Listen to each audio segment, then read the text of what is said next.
I would like you to welcome to today's Atto Fridays session. We're going to try something new. And I thank you all for supporting our early career researchers. So this afternoon, we're going to have a contributed session with Alba de las Heras Munoz and Dr. Emil Zak. Alba is going to be the first.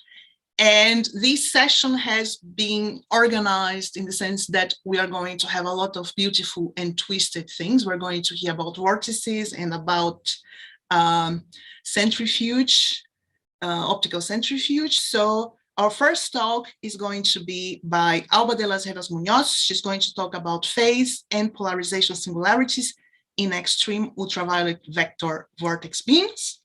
And Alba is a PhD student at the University of Salamanca in the research group of laser applications and photonics. She graduated in physics in 2018. She did a master in laser physics and technology in 2019, also at Salamanca, with an international stay at the University of Bristol. She's the president of the Optica student chapter in Salamanca, a member on the Committee on Women in Optics and Photonics of the Spanish Society of Optics, a board member of the Committee of Quantum Optics and Nonlinear Optics in the Spanish Society of Optics and in the Royal Spanish Society of Physics. And her work is mainly on theoretical research in nonlinear optics and atomic physics, with a particular focus on high-order harmonic generation, multi-electrodynamics, and structured light. So this is what we're going to hear today. She's going to talk about structured light, and she totally convinced us that her topic was hot, hence her being here today. And we are ready to start. If you are, Alba, feel free to go. Okay. Thank you for the introduction. Let me share the screen. First, I want to thank the organizing team of Atto Fridays Seminars for this fantastic initiative, and also thank you for giving the opportunity to young researchers in this hot topic session. Today, I'm going to talk about phase and polarization singularities in extreme ultraviolet vector-vortex beams. The results that I'll present today have arisen in an international collaboration between the University Paris-Saclay and the Colorado School of Mines and my theory group at the University of Salamanca. Let me give you a brief overview of this talk. First, I'll start with an introduction about the angular momentum of light and also about the nonlinear process of high harmonic generation. Then we will see 3 different cases of upconversion of an infrared driving beam into the high frequency regime through high harmonic generation. The first case is the case of a pure vortex beam. Then we will see the case of an experimental vortex beam. And finally, we will see a vector vortex beam as a more complex structure. In the end, I will summarize some conclusions and perspectives. So we need to be aware of the 2 kinds of orbital angular momentum, the 2 types of angular momentum of light. The spin angular momentum encodes information about the polarization. Photons can either have right or left circular polarizations. Apart from that, photons can also have orbital angular momentum. The orbital angular momentum is typically associated with spatial wavefronts, helical wavefronts, where the parameter characterizing the number of wavefront twists in one wavelength is the topological charge L. The topological charge can be any integer value. So these beams carrying orbital angular momentum, they form an infinite set, and they are typically known as optical vortices. Scalar and vectorial vortices are two paradigmatic beam structures carrying orbital angular momentum. On the one hand, a scalar vortex presents a twisted phase or wavefront and a homogeneous polarization. All the points in space have the same polarization state. And at the center, we find a phase singularity because the phase in this point is undetermined. In contrast, on the other hand, we have vectorial vortices where we have the same twisted phase, but a spatially varying polarization. We have locally different polarization states. So at the center, we have both a phase singularity and a polarization singularity. These two, in addition, in a vectorial vortex, we need to consider the intertwined phase and polarization properties.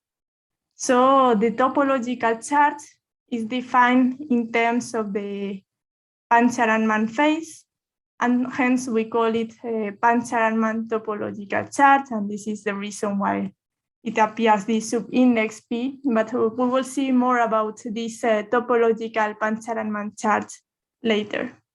Now I want also to comment that both scalar and vectorial vortices have the same intensity profile, and that is characterized by a donut or ring shape. The intensity at the central point has to be null due to the singularities here. So this is why we have this donut shape. The objective in this work is to upconvert scalar and vectorial vortices from the infrared into the extreme ultraviolet regime. And with that goal in mind, high harmonic generation seems as a good tool to transfer infrared light properties into the high frequency regime. And moreover, we will see that the topological chart in high harmonic generation, it scales linearly with the harmonic order. So with high harmonic generation, we are able to obtain XUV scalar and vectorial vortices with very high topological charges. The scheme of high harmonic generation in a gas target is where we have a driving beam that is focalized into a gas target, and then we generate harmonics of the fundamental frequency. From the atomic picture, we can understand high harmonic generation with 3 steps occurring each half cycle of the driving field. The first step is tunnel ionization. Then the electron is accelerated by the laser field. And finally, it recombines to the ion, emitting high frequency radiation. An important aspect is that the recombination step only occurs for drivers with a low ellipticity. So high harmonic generation is typically driven by a linearly polarized field. The high harmonic spectra is characterized by a perturbative region and then a plateau of harmonics where all the harmonics exhibit a similar intensity. This plateau can extend towards the extreme ultraviolet or X-ray regime. So it is a suitable tool to upconvert properties from the long wavelength regime into the short wavelength regime. And then we have the cutoff in the spectra where the intensity of the harmonics decreases several orders of magnitude. In our calculations, we consider several point-like emitters where whose high harmonic spectra is computed in the strong field approximation. And then we apply a macroscopic propagator to obtain the beam at far field detectors. For more details, you can visit this reference. Now, let's study the first case of a conversion of a pure vortex beam. This first case was theoretically reported for the first time in 2013. In this work, they predict that the topological charge scales linearly with the harmonic order. So if, for example, we drive high harmonic generation with a vortex beam of topological charge L equal 2, the 25th harmonic beam will have 50 phase jumps, so it will have a topological charge L equal 50.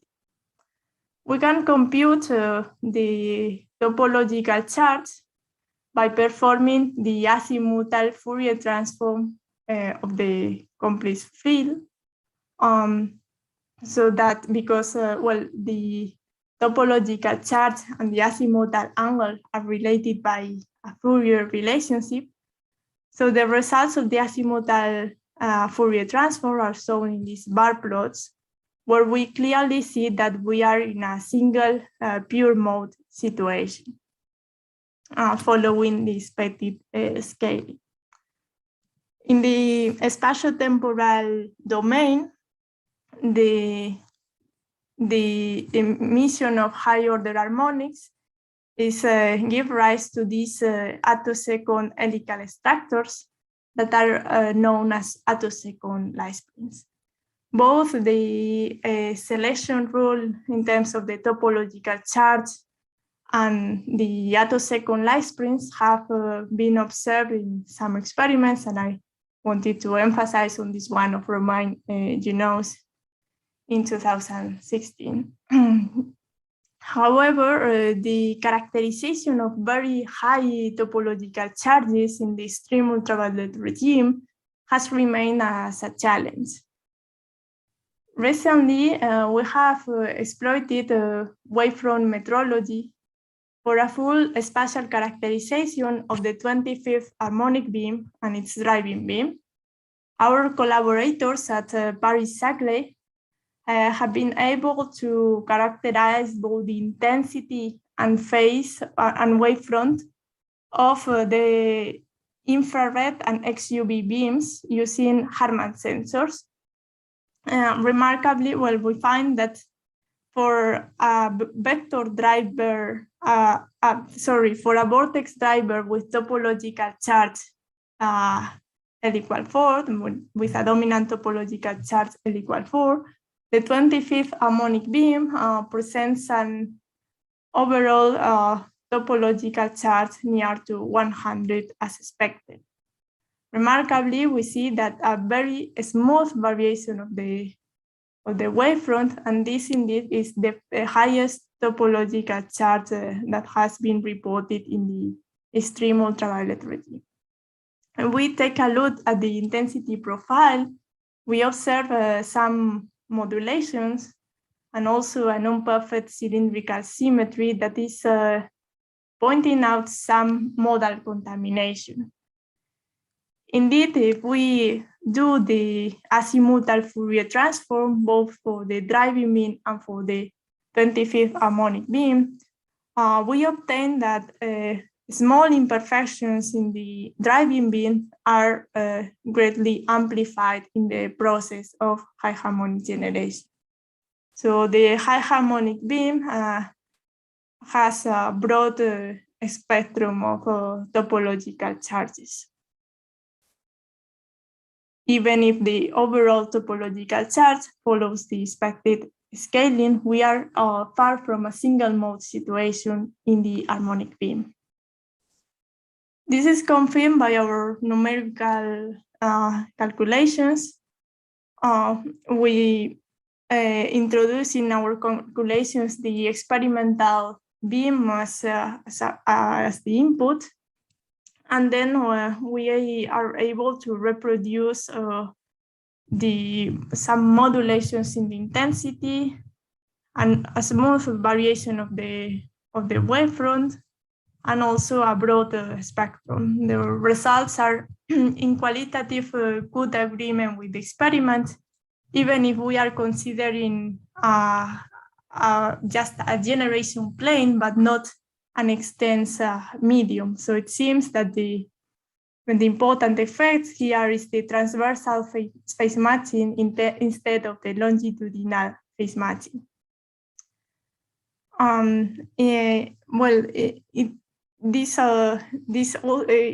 this point, I would also like to emphasize that the azimuthal Fourier transform may be not the perfect tool to analyze the orbital angular momentum of these beams.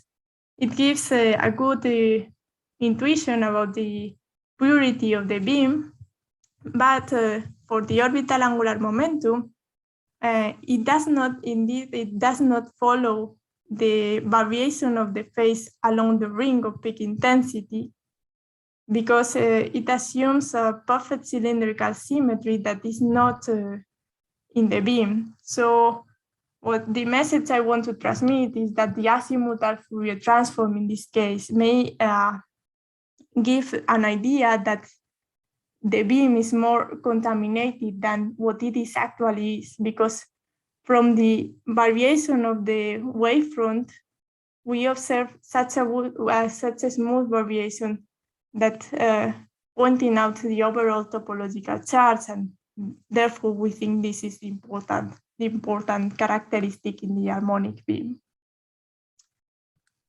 Now let's move to the final case, to the case of a Vector-Vortex beam, which is tailored both in phase and in polarization.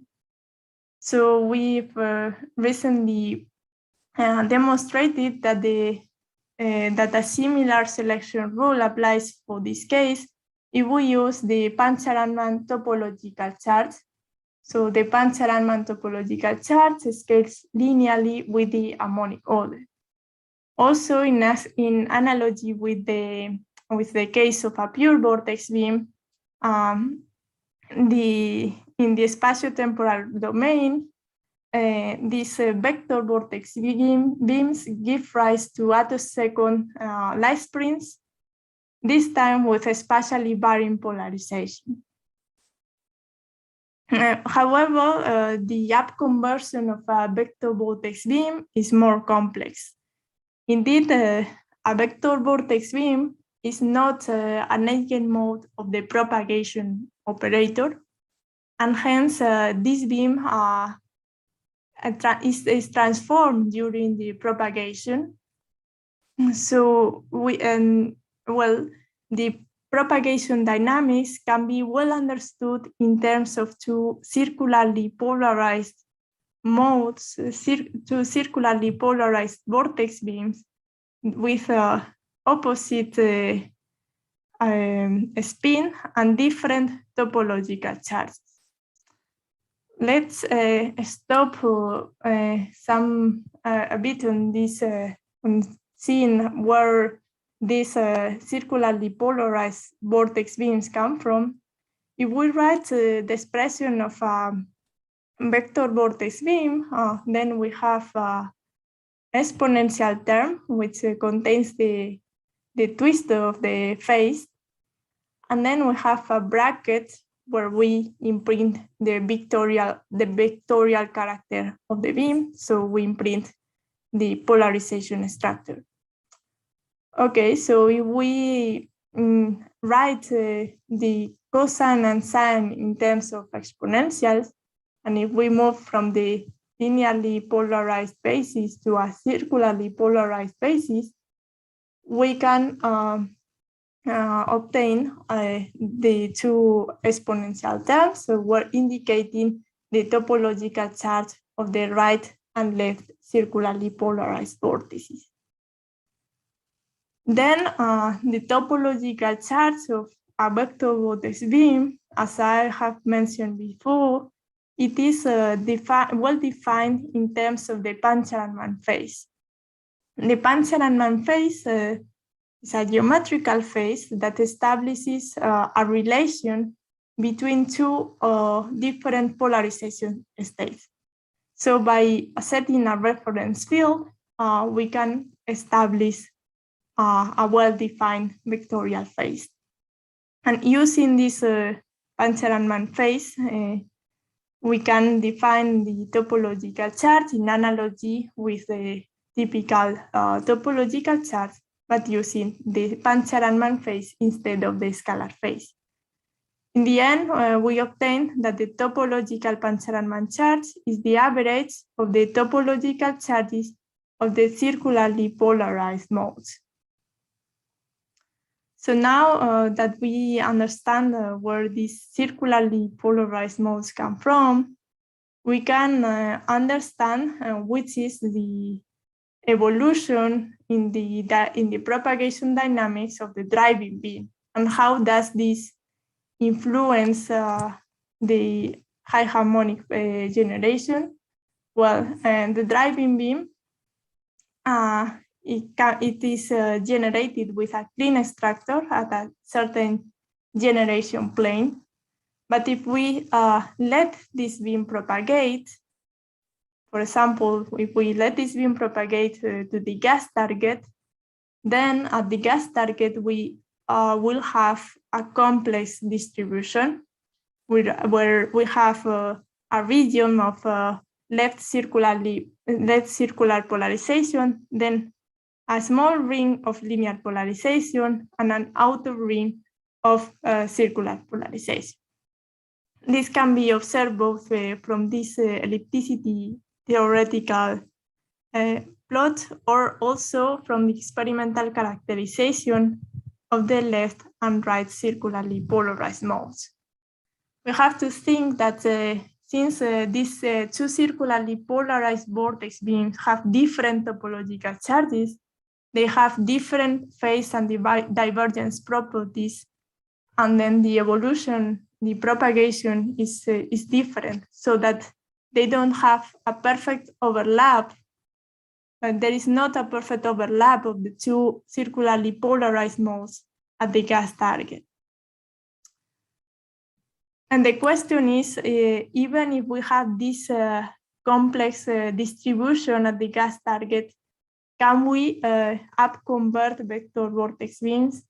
And the answer is yes, because high harmonic generation is only efficient in the region of low ellipticities, which I marked with these two green circumferences.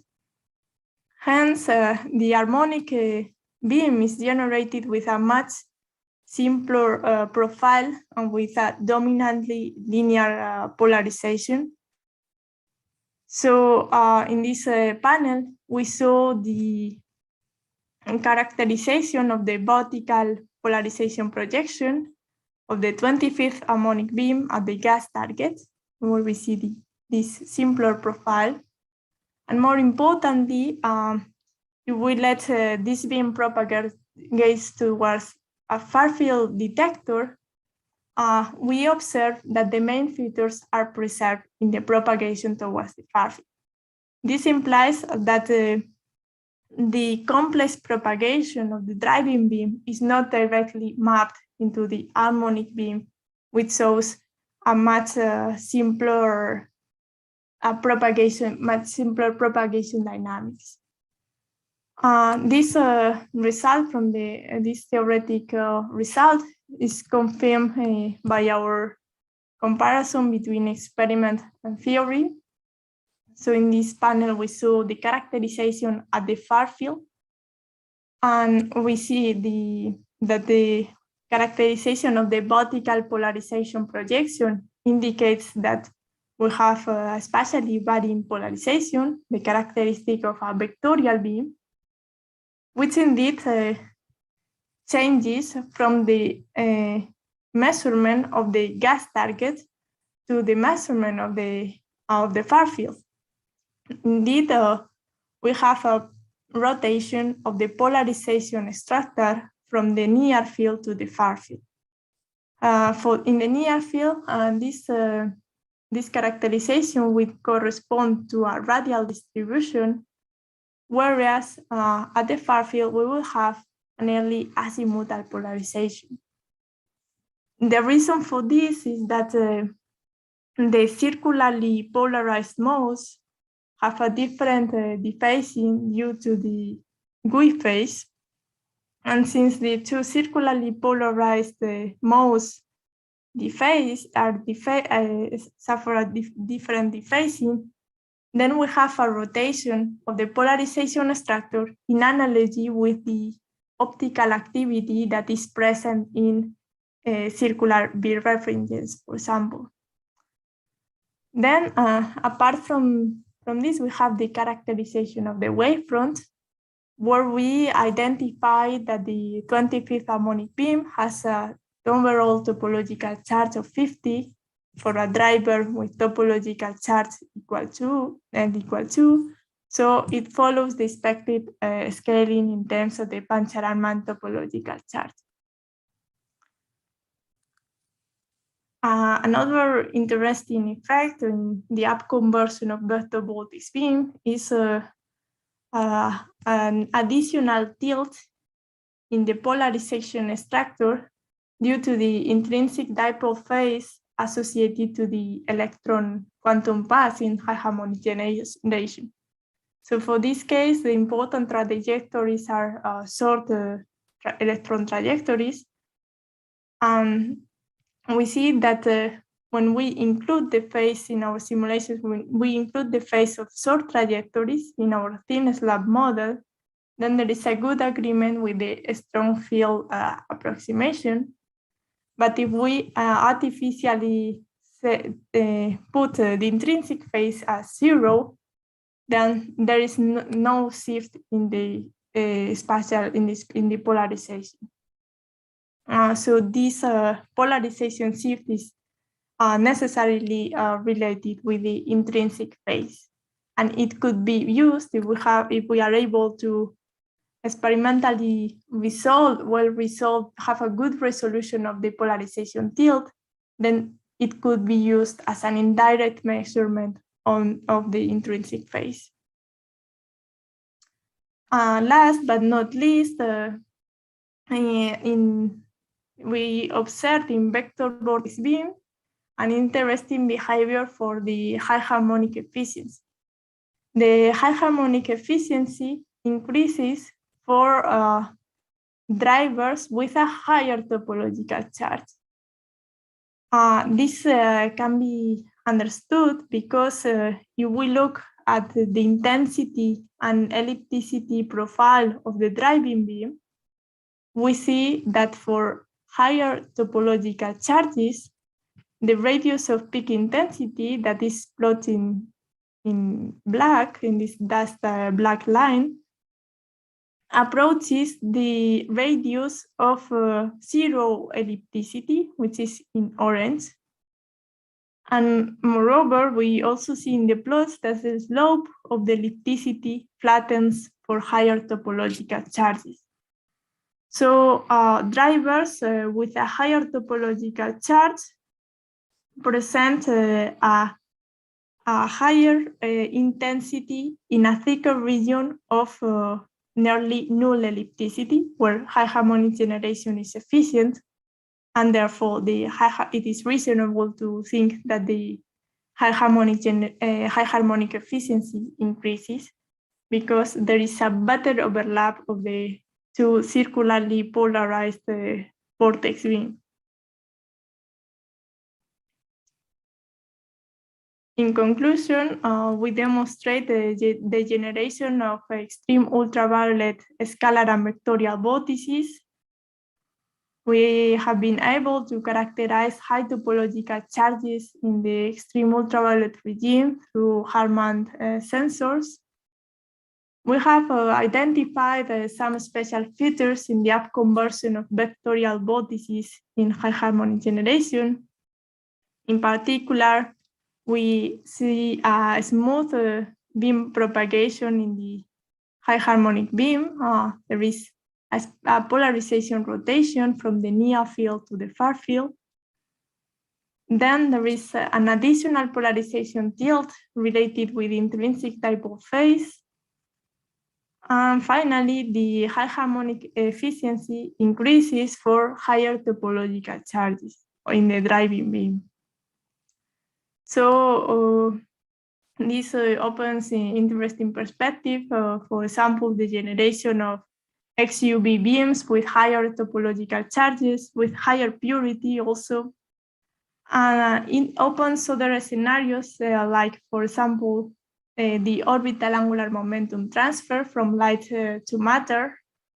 Or we can even think since we are restructuring beams not only in orbital angular momentum, but also in polarization, we can think in novel ways of light-matter interactions with topological solids, with anisotropic solids, or with chiral molecules, for example. And with this, I want to thank all the people involved in these two projects. Particularly, I want to mention Alok Kumar Pandey, Olivier Guidbaud, and Sophie Kazamias at Paris Saclay. Also, I want to thank Charles Darby at the University of at the Colorado School of Mines for interesting discussions. And also, I want to thank my team in Salamanca with Julio San Roman, Javier Serrano, Luis Plaja, and Carlos Hernández García. And also, thank you for your attention. Thank you for this really nice talk. Are there questions, comments? Please raise your hand, whoever would like to speak, or type your questions in the Q&A tab.